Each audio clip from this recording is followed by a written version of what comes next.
Assalamualaikum warahmatullahi wabarakatuh. Sebelum kita memulai pembelajaran kita pada hari ini, marilah kita mengucapkan bismillah dan salawat kepada Nabi. Bismillahirrahmanirrahim. Allahumma salli ala Sayyidina Muhammad wa ala ali Sayyidina Muhammad. Serta jangan lupa pula berdoa memohon kepada Allah kemudahan, kepahaman dalam menuntut ilmu. Pada video pembelajaran kali ini pada pertemuan kali ini kita masih mempelajari materi bab kedua metabolisme sel. Pada minggu sebelumnya kita telah mempelajari bagian A yaitu enzim, dan pada hari ini kita akan mempelajari bagian B yaitu katabolisme. Nah, pada bagian B katabolisme, yang pertama kita harus mengetahui pengertian katabolisme. Katabolisme adalah proses penguraian senyawa kompleks menjadi senyawa-senyawa yang lebih sederhana. Yang kedua, macam-macam katabolisme. Dalam tubuh terjadi beberapa proses katabolisme. Yang pertama, katabolisme karbohidrat. Yang kedua, katabolisme lemak dan protein. Katabolisme karbohidrat yang pertama yaitu respirasi anaerob, artinya membutuhkan energi. Nah, jadi pengertiannya, respirasi anaerob merupakan respirasi yang memerlukan O2 dari udara. Nah, pada gambar ini yaitu respirasi aerob melalui jalur siklus Krebs. Nah, glukosa atau juga senyawa dengan 6 atom C akan dirubah menjadi asam pirofat melalui tahap yaitu yang pertama glikolisis. Glikolisis merupakan proses pengubahan molekul glukosa menjadi asam pirofat dengan menghasilkan NADH dan ATP. Kemudian asam pirofat atau senyawa dengan 3 atom C akan dirubah menjadi asetil koenzim A melalui tahap dikarboksilasi oksidatif menghasilkan NADH. Kemudian pada tahap selanjutnya yaitu asetil koenzim A akan dirubah menjadi asam sitrat dan asam oksaloasetat melalui siklus Krebs menghasilkan NADH, FADH2 dan GTP atau ATP. Kemudian pada tahap yang terakhir dari tahap pertama glikolisis dikarboksil oksidatif, yang ketiga siklus Krebs, hasilnya akan menuju sistem transfer elektron. Nah, yang pertama tadi glikolisis ya, terjadi di sitosol. Nah, ini bisa dilihat dari gambar reaksinya. Kemudian dalam glikolisis satu molekul glukosa akan dihasilkan 2 asam pirofat, 2 NADH, 2 ATP. Seperti pada gambar ini.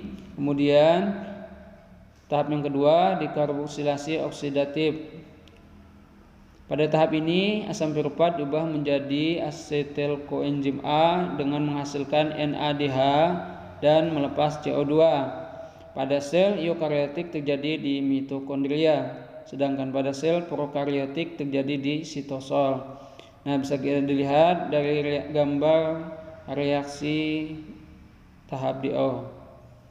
Nah, pada tahap ini menghasilkan 2 asetil koenzim A, 2 CO2 dan 2 NADH. Pada tahap siklus Krebs berfungsi menghasilkan energi dan berbagai senyawa antara yang akan digunakan untuk sintesis senyawa lain. Nah, pada tahap ini terjadi di matriks mitokondria, bisa dilihat dari gambar reaksinya. Pada tahap ini akan menghasilkan 4 CO2, 6 NADH, 2 FADH2 dan 2 ATP. Kemudian pada tahap terakhir sistem transfer elektron berfungsi mengoksidasi NADH dan FH2. pada tahap sebelumnya. Nah, terjadi di membran dalam mitokondria. Pada tahap ini akan menghasilkan 6H2O dan 32 ATP. Jadi jumlah total ATP yang dihasilkan dalam respirasi anaerob melalui jalur siklus Krebs sebagai berikut.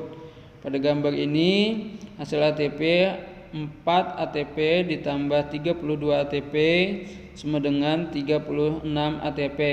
Nah, 36 ATP ini terjadi pemindahan 2 NADH, hasil glukolisis tersebut memerlukan 2 ATP. Dengan demikian jumlah total ATP dihasilkan sebanyak 36 ATP. Ini terjadi di organisme eukariotik.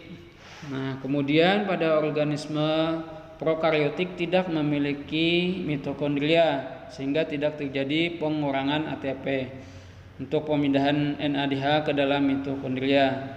Jadi jumlah total ATP yang dihasilkan mikroorganisme prokariotik sebanyak 38. Beda ya. Jadi prokariotik itu jumlah ATP-nya 38 dan organisme eukariotik itu menghasilkan 36 ATP. Kemudian respirasi aerob melalui jalur pentosa. Pada jalur pentosa ini merupakan salah satu cara untuk mendapatkan energi dari oksidasi gula menjadi karbon dioksida dan air. Nah, bisa dilihat gambar reaksi bagannya. Pada jalur ini dihasilkan CO2 dan 2 NADPH2.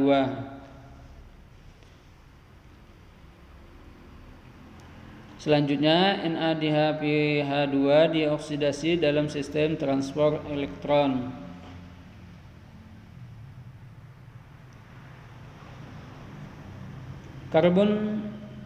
Katabolisme karbohidrat yang kedua yaitu respirasi anaerob, artinya tanpa membutuhkan oksigen.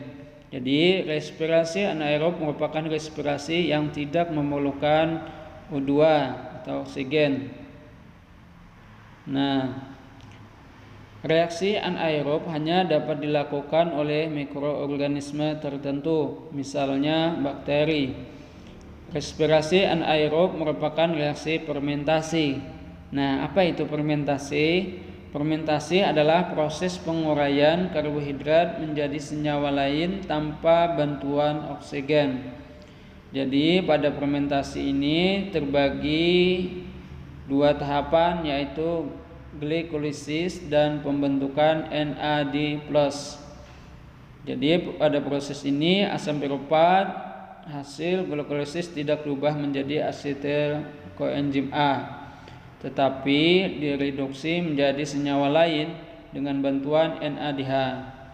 Nah, jadi di sini respirasi anaerob melibatkan mitokondria.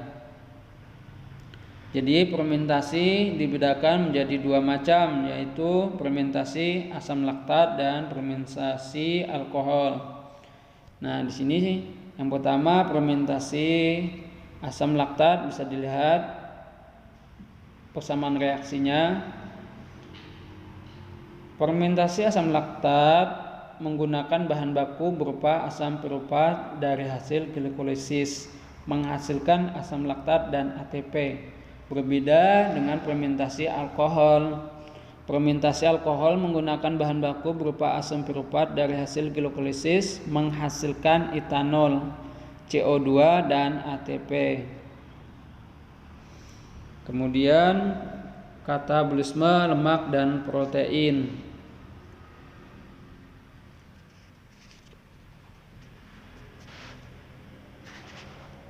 Katabolisme lemak dibantu oleh enzim lipase. Katabolisme lemak dimulai dengan pemecahan lemak menjadi asam lemak dan gliserol. Asam lemak diubah menjadi asetil koenzim A. Kemudian asetil koenzim A memasuki siklus Krebs. Nah, yang kedua, gliserol akan diubah menjadi fosfoliseraldehid atau PGAL.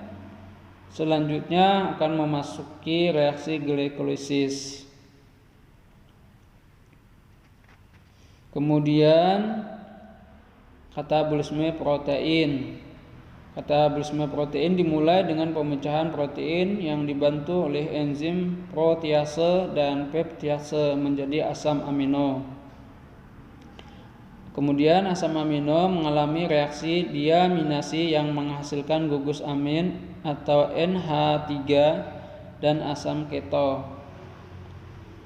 Kemudian asam keto akan memasuki reaksi glikolisis atau siklus Krebs. Nah, bisa dilihat pada bagian gambar di samping ini. Itu sudah jelas dari penjelasan yang telah disampaikan.